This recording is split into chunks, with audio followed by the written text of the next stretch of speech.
দর্শক, নওগাঁর ভোটের খবর জানাচ্ছেন প্রতিনিধি রায়হান আলম। আমি এখন দাঁড়িয়ে আছি নওগাঁর রানীনগর সরকারি প্রাথমিক বিদ্যালয় কেন্দ্রে। এই কেন্দ্রে মোট ভোটার সংখ্যা ৩,১৩৮ জন।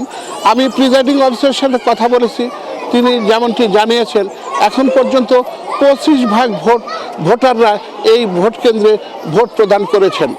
আমি এই কেন্দ্রে বিভিন্ন ভোটারদের সঙ্গে কথা বলেছি, তারা বলেছেন যে তাদের পছন্দের প্রার্থীকে সুষ্ঠু ও শান্তিপূর্ণ পরিবেশে তারা ভোট দিয়েছেন। এ ভোট সুষ্ঠু ও শান্তিপূর্ণভাবে ভোটাররা যাতে সম্পন্ন করতে পারেন সেজন্য সেনাবাহিনী, র্যাব, পুলিশ, আনসারের পাশাপাশি বিজিবিও মোতায়েন করা হয়েছে এবং তারা স্ট্রাইকিং ফোর্স নিয়োজিত করা হয়েছে।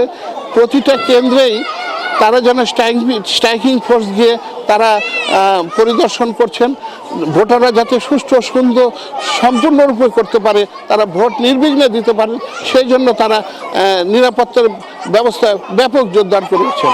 এখনো পর্যন্ত নওগাঁ জেলায় কোথাও কোনো অপ্রীতিকর ঘটনার খবর এখনো পর্যন্ত পাওয়া যায়নি।